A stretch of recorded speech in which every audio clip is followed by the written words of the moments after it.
Il lui avait tendu un billet pour le tram.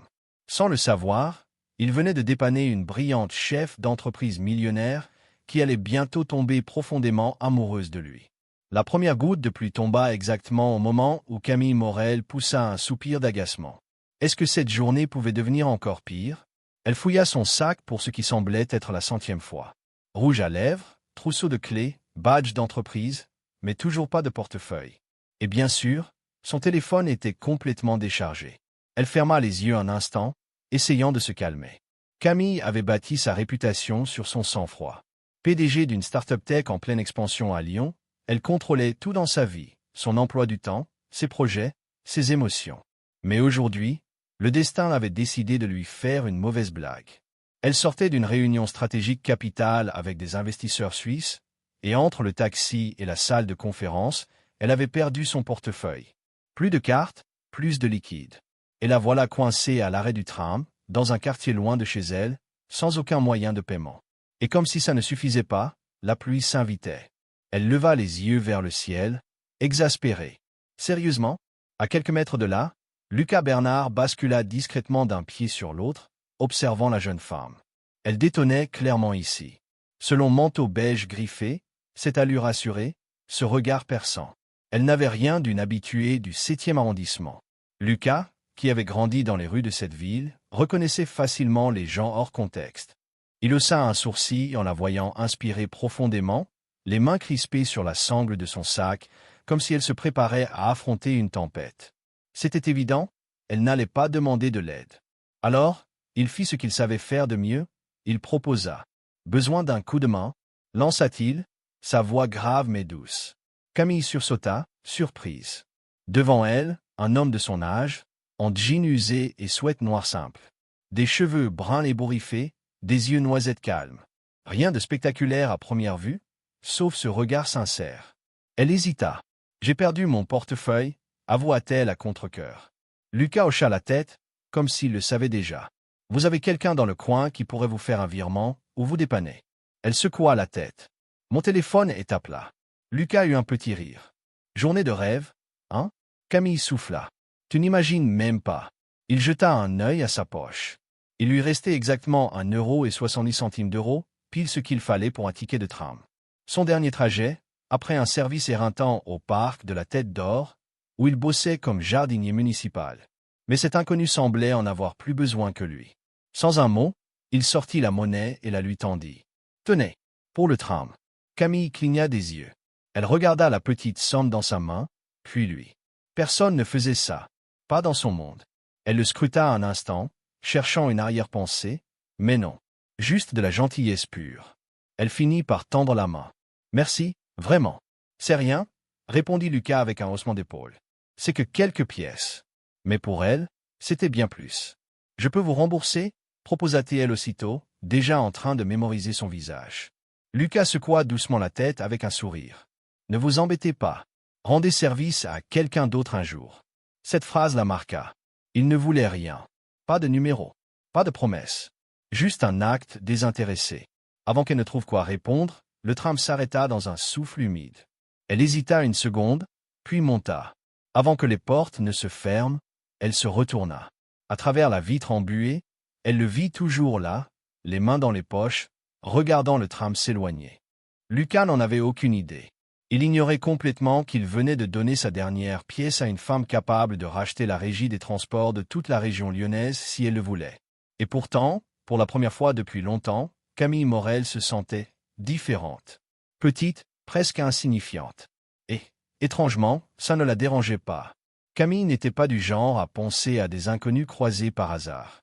Son quotidien était millimétré, stratégique et efficace. Son agenda ne laissait aucune place pour l'imprévu, et encore moins pour l'émotionnel. Mais le lendemain matin, alors qu'elle feuilletait des rapports financiers dans son bureau situé au dernier étage de la tour Moreltech, son esprit ne cessait de retourner à Lucas, ce type en sweat noir, ce regard tranquille. Il y avait quelque chose chez lui. Une authenticité brute. Elle avait connu des dizaines d'hommes en costume sur mesure, capables de réciter n'importe quel pitch pour impressionner.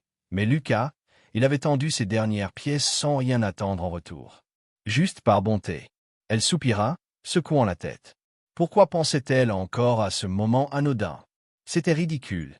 L'interphone coupa net le fil de ses pensées.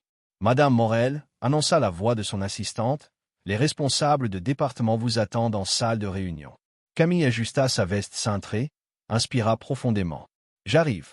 La salle de réunion était déjà animée. Conversation feutrée, stylo qui cliquait nerveusement, l'odeur du café tout juste servi. Dès qu'elle entra, un silence naturel s'imposa. Elle traversa la pièce avec assurance et s'installa à la tête de la grande table en bois poli. Mais alors qu'elle saluait d'un hochement de tête l'équipe réunie, son regard fut attiré par quelqu'un au fond de la salle, accroupi près du panneau électrique, en train de refermer une trousse à outils. Son souffle se bloqua. Lucas. Elle crut rêver. Mais non, c'était bien lui. Il releva la tête. Leurs regards se croisèrent brièvement. Rien. Pas de surprise, pas de choc, aucune réaction. Il lui adressa simplement un petit signe poli du menton, avant de retourner à son travail comme si elle n'était qu'une cadre parmi d'autres dans cette immense entreprise. Mais Camille, elle, ne parvenait plus à respirer normalement. Le reste de la réunion fut flou. Elle écouta d'une oreille, hocha la tête machinalement, valida des décisions importantes, tout en ressassant cette rencontre improbable. Lucas travaillait ici, dans son entreprise, plus précisément dans le service de maintenance. Quelle était la probabilité pour qu'elle retombe sur lui, moins de 24 heures après cette scène à l'arrêt du tram? À la fin de la réunion, elle traîna légèrement, observant Lucas ranger ses affaires, visiblement prêt à partir. Sans trop réfléchir, elle lança. « Excusez-moi. » Il s'arrêta, leva les yeux. « Oui, madame ?» Elle faillit rire. S'il savait. Elle se redressa, le regard neutre. « Votre nom ?» Il hésita une seconde, puis répondit calmement. « Lucas Bernard. » « Depuis combien de temps travaillez-vous ici ?»« Presque un an, » répondit-il en attrapant sa boîte à outils. « Je suis dans l'équipe technique du bâtiment. » Il avait ce ton réservé, presque méfiant. Pas habitué à ce qu'une grande patronne s'adresse à lui. « Bien, » se contenta-t-elle de dire. Et elle tourna les talons, s'éloignant avant de se laisser emporter par ses pensées. Mais sur son visage, un léger sourire avait surgi. Inattendu, inexplicable. Une semaine plus tard, Camille réalisa qu'elle avait développé un étrange réflexe. Dès qu'elle marchait dans les couloirs de Moreltech, elle cherchait Lucas du regard. Elle l'apercevait parfois, en haut d'une échelle, en train de vérifier un détecteur de fumée, ou accroupi dans une salle serveur à régler une climatisation. Mais jamais, jamais, il ne la regardait comme elle le regardait. Pour lui, elle n'était qu'une silhouette parmi d'autres, une bosse lointaine. Jusqu'à ce qu'un signal d'alerte atterrisse dans sa boîte mail. Un rapport disciplinaire. Employé concerné, Lucas Bernard. Motif, comportement inapproprié envers un supérieur. Camille fronça les sourcils, ouvrit le document. Il avait eu une vive discussion avec son chef, un certain Damien Pujol, au sujet de normes de sécurité non respectées sur un chantier interne. Elle n'eut pas besoin de lire plus. Elle l'imaginait déjà, Lucas, droit dans ses bottes, refusant de se taire. Défendant ce qui était juste, même si ça le mettait en danger. Tout en bas du rapport, elle vit la mention « Proposition, suspension temporaire ». Elle serra la mâchoire. Pas question. En quelques secondes, elle tapa un message. De Camille Morel, PDG. A. Département RH. Objet, dossier disciplinaire, Lucas Bernard. Merci de geler immédiatement toute procédure disciplinaire concernant M. Bernard. Je souhaite personnellement examiner ce dossier avant toute décision. C'est Morel. Elle envoya le message sans attendre. Lucas n'en saurait probablement rien. Et ce n'était pas grave, parce que Camille Morel ne laissait pas tomber les gens bien. Selon le rapport, Lucas s'était vivement opposé à son responsable, Damien Pujol, au sujet de conditions de travail jugées dangereuses dans une cage d'escalier en rénovation. Camille ferma brièvement les yeux, inspirant lentement. Elle le voyait parfaitement. Lucas, droit, calme mais ferme, incapable de détourner les yeux devant une injustice. Elle fit défiler le document jusqu'à la mention finale. Mesure suggérée, suspension immédiate. Sa mâchoire se contracta. Pas tant qu'elle serait là. Elle avait déjà bloqué la procédure auprès des ressources humaines. Mais intérieurement, elle était bouleversée. Ce n'était qu'un simple ouvrier pour la plupart, mais pour elle, il n'était pas remplaçable. Depuis cette première rencontre, Camille s'était surprise à attendre des moments insignifiants de sa journée, pas les réunions hautement stratégiques, ni les appels avec des investisseurs, mais ses interactions brèves et inattendues avec Lucas Bernard. Elle s'arrangeait pour passer par des couloirs secondaires, prétendait ne pas savoir régler la température de son bureau ou signaler un néon clignotant, juste pour le croiser. Et à chaque fois, il venait. Toujours ponctuel, toujours professionnel, jamais impressionné. Pour lui, elle n'était que Camille. Une femme parmi d'autres. Mais doucement, presque sans qu'elle s'en rende compte, quelque chose changeait. Un après-midi, Camille se tenait devant le thermostat, fronçant les sourcils. Il est encore bloqué, ce truc, marmonna-t-elle. Lucas passait justement dans le couloir. Il s'arrêta sur le pas de la porte. Ou alors, vous avez juste encore appuyé sur le mauvais bouton? Camille se retourna vivement, faussement vexée. Tu crois vraiment que je ne sais pas utiliser un thermostat? Lucas entra tranquillement. Je dis juste que certaines personnes aiment compliquer les choses simples. Répondit-il, un léger sourire au coin des lèvres. Elle haussa un sourcil, mais ne répondit rien. Il régla la température en quelques secondes. Voilà, c'est reparti. Votre univers peut reprendre son cours normalement. Elle le fixa avec un air faussement solennel. Tu viens de sauver l'ordre mondial. Tu veux une médaille? Il éclata d'un petit rire. Un café suffira. À partir de ce moment-là, les barrières commencèrent à tomber. Camille découvrit que Lucas avait 2 boulots pour payer son loyer, qu'il avait mis de côté son rêve d'être ingénieur faute de moyens, et surtout, qu'il s'occupait seul de sa petite sœur depuis le décès de leurs parents. Jamais il ne se plaignait. Il encaissait. Il avançait. Et c'était à la fois admirable et révoltant. Camille brûlait d'envie de lui dire qu'il méritait mieux, qu'il n'était pas fait pour cette vie de survie permanente. Mais elle savait qu'il ne tolérerait ni pitié, ni charité. Alors elle écoutait. Simplement. Et peu à peu, il n'était plus le gars de la maintenance. Un soir, alors qu'il terminait un service tardif, Lucas sortit prendre l'air. Il la vit alors, Camille, debout sur le trottoir, en pleine discussion avec un homme en costume chic, attaché caisse à la main. Quelques secondes plus tard, une voiture de luxe s'arrêta.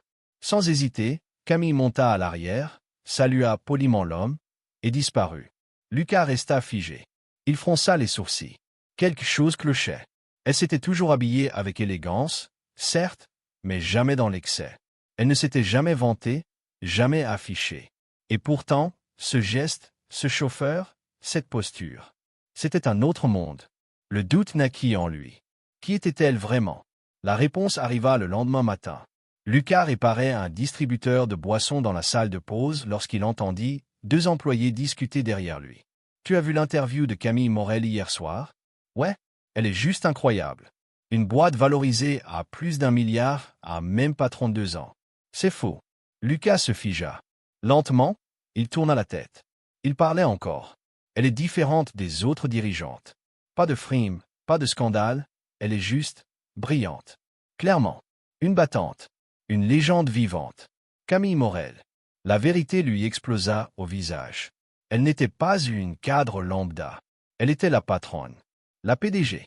La fondatrice. La tête de l'entreprise dans laquelle il bossait depuis 1 an. Lucas recula légèrement, le regard dans le vide. Toutes leurs conversations, tous leurs échanges, leur silence même, il les revit sous un autre angle. Et soudain, tout sonnait différemment. « Attends, tu viens de dire quoi ?» Lucas, toujours penché sur le distributeur, essayait de garder l'air concentré, mais son esprit bouillonnait.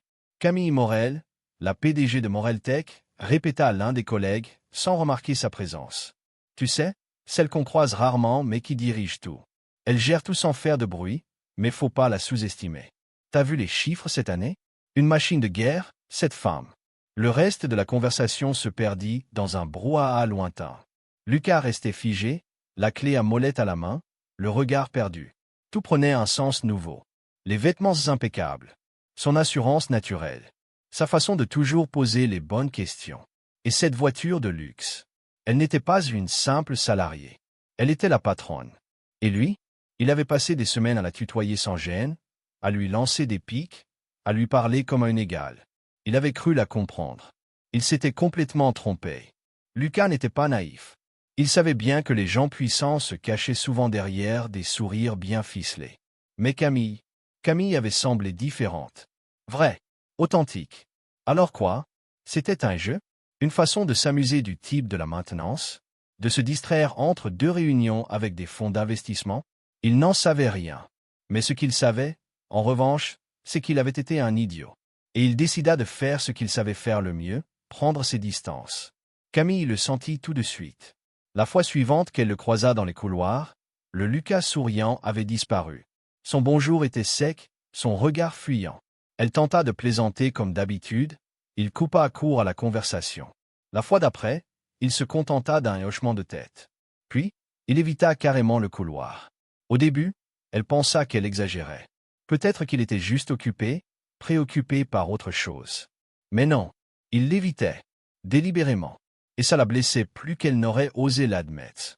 Un soir, incapable de tenir plus longtemps, Camille quitta son bureau plus tôt et descendit au niveau technique du bâtiment. Un labyrinthe de tuyaux, de portes battantes, d'odeurs de métal et de poussière. Elle n'avait aucun plan, juste une envie viscérale de comprendre. En tournant un angle, elle l'aperçut. Lucas, accroupi devant un bloc de climatisation. Son t-shirt collait à son dos trempé de sueur. Ses bras tendus, concentrés sur la mécanique. Elle resta un instant à l'observer. Il était là, entier, brut, concentré. Sans filtre, sans faux-semblant. Et pour la première fois, elle vit le poids qu'il portait en silence. Ce n'était pas juste un homme fatigué par une longue journée. C'était quelqu'un qui portait le monde sur ses épaules. Elle s'approcha doucement. Besoin d'un coup de main, il sursauta légèrement, se redressa à moitié, les yeux sombres, surpris. « Qu'est-ce que tu fais là » demanda-t-il, la voix plus rauque que d'habitude. « Je me suis dit que tu pouvais peut-être avoir besoin d'aide. » Il ricana, sans humour, se redressant complètement. « Vraiment ? La PDG de la boîte vient soudainement m'aider à réparer une clim ?» Camille pinça les lèvres. Le ton acide la piqua. « Je suis toujours la même personne, Lucas. » Il secoua la tête, les mâchoires serrées. « Non, non, tu ne le es pas. » Elle recula légèrement, blessée. « Je ne t'ai jamais menti. »« Tu n'as pas eu besoin de mentir, » répondit-il, le regard fixe. « Tu as juste laissé croire que tu étais quelqu'un d'autre. » Camille sentit sa gorge se nouer. Elle aurait voulu lui expliquer, tout lui raconter. Mais il s'essuya les mains sur son jean, se releva et la fixa droit dans les yeux. « On ne vient pas du même monde, Camille. » Sa voix était calme, mais définitive. Et sans un mot de plus, il tourna les talons et s'en alla, la laissant seule dans la chaleur étouffante de la pièce. « On ne vient pas du même monde, Camille. » Cette phrase résonna dans sa tête bien après qu'il soit parti. Camille resta plantée là, seule dans la chaleur moite de la salle technique, les mains ballantes, le cœur en vrac. Elle aurait pu abandonner, accepter ce que Lucas avait dit. Mais Camille Morel n'était pas une femme qui renonçait facilement. Et surtout, elle refusait de le laisser croire que leur histoire était impossible pour une bête question de classe sociale. Elle s'en fichait de son salaire, de ses fringues, de son appartement. Elle s'en fichait qu'il ait de la terre sous les ongles et non un MBA encadré au mur. Mais Lucas s'était barricadé. Elle était bien décidée à faire tomber ce mur. Quelques jours plus tard, elle entra dans le petit bureau du service technique. Lucas était assis derrière un bureau métallique, en train de lire des ordres de mission. Elle se posta contre l'encadrement de la porte, bras croisés. « Salut !» Il leva les yeux, brièvement. « Salut. J'ai besoin de te parler. Autour d'un café, si t'as 5 minutes. » Il soupira doucement, comme s'il sentait déjà le piège. « Un café ? Pourquoi ? Tu sais, ce truc qu'on boit quand on veut discuter sans hurler au fond d'un local technique. » Il la fixa, méfiant. Mais après une brève hésitation, il posa ses papiers. « Ok, 5 minutes. » Ils s'installèrent dans un petit café discret, loin des open spaces et des codes vestimentaires. Pas de badge, pas de titre. Juste Camille et Lucas, face à face. Et pendant un instant, il baissa sa garde. Un peu. Ils parlèrent de tout sauf de travail, un film qu'ils avaient aimé, la vieille ligne du tram B, le pain au chocolat ou chocolatine. Camille se laissa aller à y croire. Juste un peu. Que peut-être, tout pouvait redevenir simple entre eux. Mais quelques jours plus tard, elle l'entendit parler dans le parking souterrain. Elle n'espionnait pas, elle passait simplement par là. Et puis, sa voix l'avait arrêté net. « C'est une femme incroyable, mec. Mais je peux pas. » C'était Lucas, en train de parler avec un collègue. « Pourquoi tu dis ça ?» demanda l'autre. Lucas soupira fort. « Parce que je refuse d'être ce mec-là. Celui qui sort avec la patronne et devient juste une note de bas de page dans sa success story. » Le cœur de Camille se serra. « J'ai besoin de construire quelque chose moi-même. De me tenir debout, seul, avant de mériter quelqu'un comme elle. Silence. Puis la voix de son ami. Et donc, tu vas faire quoi? Et là, Lucas répondit, d'un ton calme mais sans appel. Je vais la laisser partir. Camille sentit tout l'air quitter ses poumons. Elle pouvait supporter d'être repoussée, d'être ignorée, même d'être haïe. Mais là, il ne la repoussait pas parce qu'il ne l'aimait pas. Il la repoussait parce qu'il n'y croyait pas, parce qu'il ne croyait pas en eux. Et ça, elle ne pouvait pas le combattre. Pas avec de l'argent, ni du pouvoir, ni même avec de l'amour. Alors, pour la première fois de sa vie, Camille Morel abandonna. Le lendemain, Camille arrêta de chercher Lucas du regard dans les couloirs. Elle arrêta de s'arrêter par hasard près du service technique. Elle arrêta d'essayer tout court. Même si, à l'intérieur, son cœur semblait avoir été arraché et piétiné. Elle lui avait tendu la main. Elle lui avait offert sa confiance, sa tendresse, sa vulnérabilité. Et il avait tourné le dos. Non pas par manque d'amour, mais parce qu'il s'était convaincu qu'il n'était pas assez bien pour elle. Alors elle respecta son choix. Et ça lui fit mal comme jamais rien auparavant. De son côté, Lucas Bernard se persuada que c'était la bonne décision. Il se répétait que leur monde était trop éloigné, que ça n'aurait jamais pu fonctionner. Il se disait qu'elle méritait quelqu'un à sa hauteur, quelqu'un qui pouvait marcher à ses côtés sans avoir l'air de sortir d'un chantier. Mais plus les jours passaient, plus il se rendait compte que rien n'allait plus. Il s'était attendu à se sentir soulagé. Il se sentait vide. Il entrait au travail chaque matin, et son absence pesait comme un fantôme. Plus de croisements de regards. Plus de petites tensions silencieuses entre deux mots échangés. Plus de Camille. Et là, ça le frappa de plein fouet. Ce n'était pas elle le problème. C'était lui. C'était lui qui avait décidé qu'il n'était pas assez. Lui qui avait mis entre cette distance inutile. Lui qui avait refusé de croire qu'elle pouvait l'aimer tel qu'il était. Elle ne l'avait jamais traité comme un employé. Jamais. Il était celui qui avait détruit cette relation. Et maintenant, elle était hors de sa vie. Par sa faute. Un après-midi, alors qu'il quittait le bâtiment pour une livraison de matériel, Lucas l'aperçut. Camille, debout près de l'entrée, souriante, en grande discussion avec un homme en costume 3 pièces. Grand, séduisant, sûr de lui. Le genre qu'on imagine facilement en une d'un magazine économique. Lucas se figea. Il la regarda rire, détendue, rayonnante. Puis il vit l'homme poser doucement la main sur son bras. Quelque chose se brisa en lui. Elle avait tourné la page. Elle avançait. Sans lui. Avait-il vraiment cru qu'elle l'attendrait, qu'elle mettrait sa vie entre parenthèses, juste parce qu'il était perdu dans ses contradictions? C'était Camille Morel. Elle n'avait jamais attendu personne. Lucas fit demi-tour. Il partit sans qu'elle ne le voie. Mais la douleur, elle, le suivit comme une ombre. Il tenta de noyer ce vide dans le travail. Des heures supplémentaires. Des réparations à rallonge. Des week-ends passés à bricoler chez des voisins pour arrondir ses fins de mois. Il sortit avec des amis, essaya de rencontrer d'autres filles. Mais aucune ne ressemblait à Camille. Il la retrouvait dans tout. Le café où ils avaient parlé une fois. Le distributeur qu'il réparait le jour où il avait appris sa véritable identité. Et ce fameux arrêt de tram, sous la pluie. Et un soir, alors qu'il errait en ville, il comprit. Il ne pouvait plus vivre comme ça. Pas sans avoir essayé une dernière fois. Pas sans lui dire toute la vérité. Ce soir-là, Moreltech organisait son gala annuel. Un événement luxueux, réservé aux cadres dirigeants, aux partenaires financiers, à la presse. Lucas n'avait rien à y faire. Mais il y alla quand même. Son cœur battait à tout rompre tandis qu'il entrait dans la grande salle décorée de lumière dorée, entourée de costumes cintrés et de robes longues. Et là, il la vit.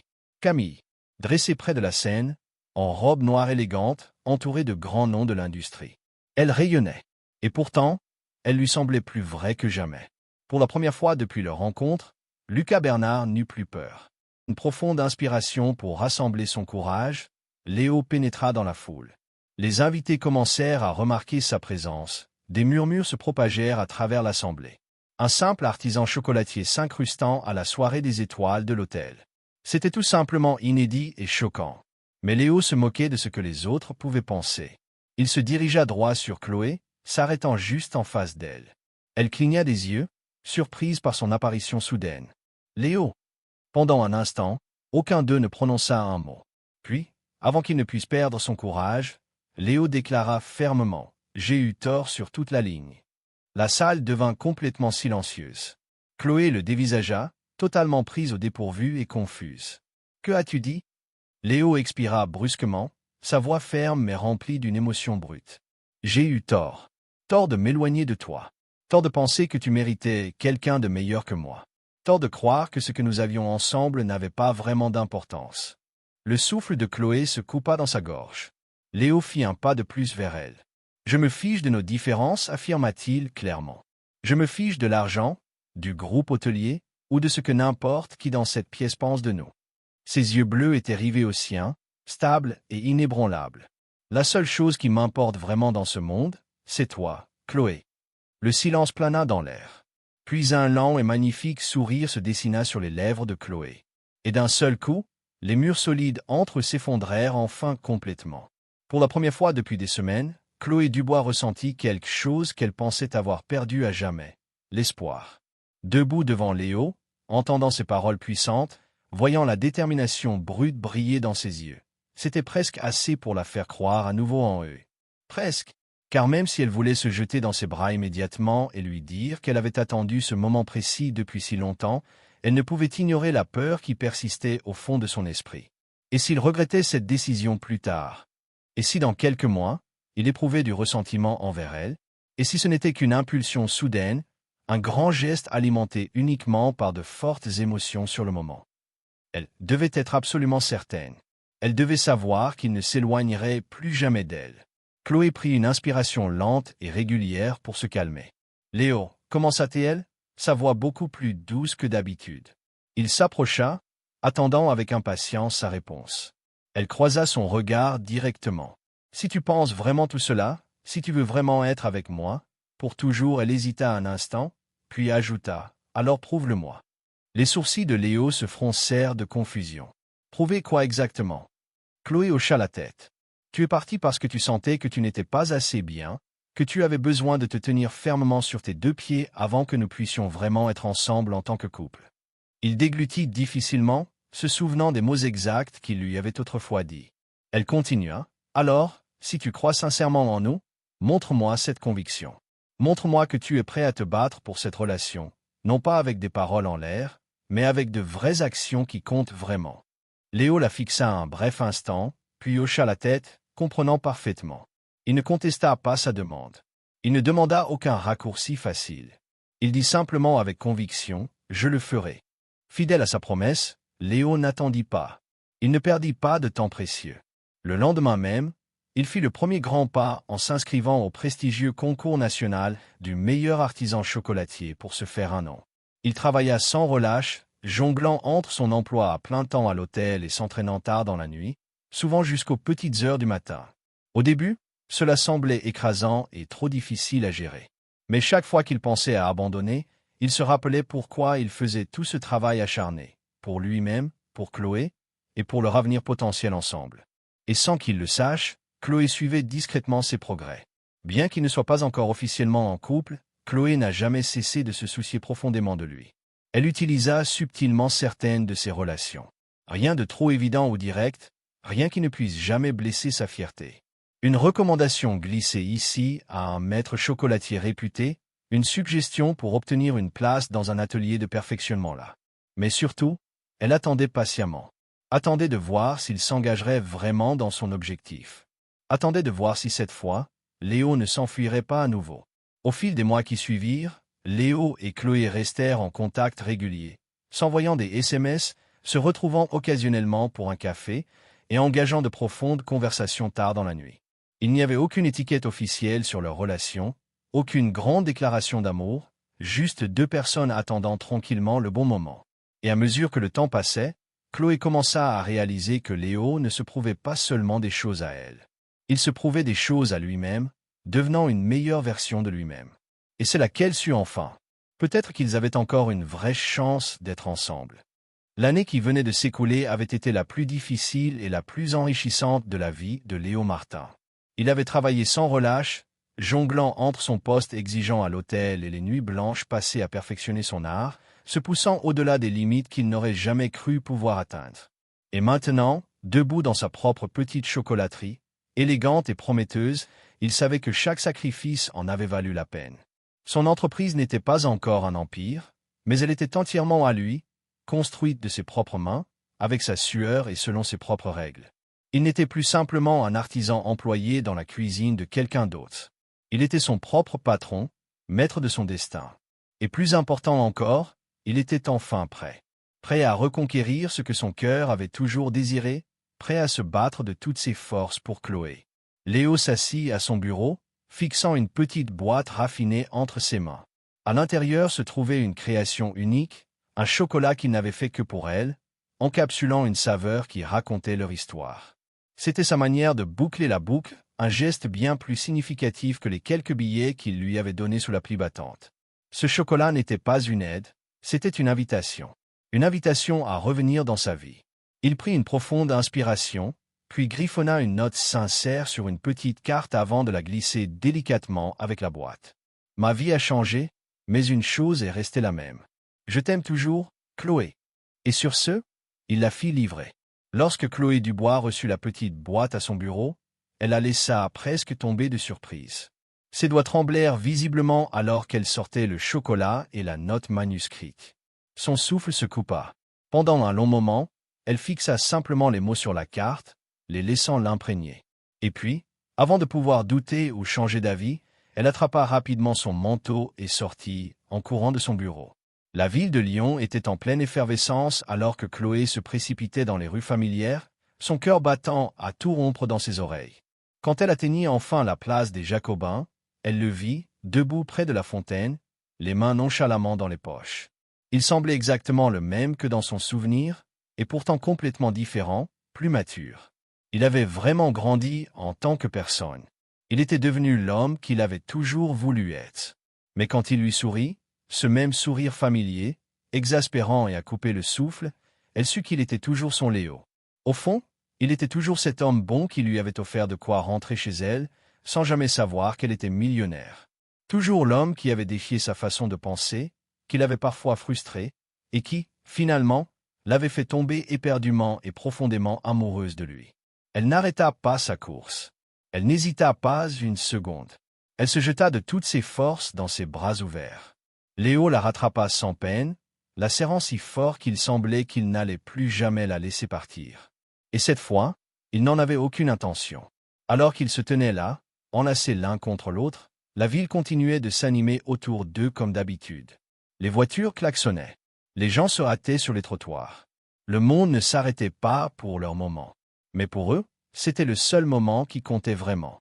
Chloé recula légèrement, levant les yeux vers lui, ses yeux brillants d'émotion. « Tu as mis le temps pour revenir » le taquina-t-elle avec espièglerie. Léo gloussa doucement. « Je t'ai dit que je n'abandonne pas facilement » elle sourit chaleureusement. « Tant mieux, parce que moi non plus. Plus maintenant. » Et puis, alors que le monde entier bourdonnait bruyamment autour d'eux, elle l'embrassa profondément, scellant la promesse que leurs deux cœurs savaient déjà être vrais. Cette fois, il n'y avait plus d'obstacles difficiles, plus de doutes persistants, plus de distance émotionnelle entre eux. Juste Chloé et Léo, enfin ensemble, pour toujours. Parfois, le grand amour ne dépend pas d'où vous venez dans la vie ou des biens matériels que vous avez accumulés. Il s'agit de qui vous êtes vraiment à l'intérieur et de la personne pour qui vous choisissez de vous battre de tout votre cœur. Chloé et Léo venaient de deux mondes très différents, mais à la fin, leur cœur parlait exactement le même langage. Car le véritable amour ne se soucie ni du statut social, ni de la richesse, ni des obstacles. Il trouve juste, toujours, un moyen de se frayer un chemin.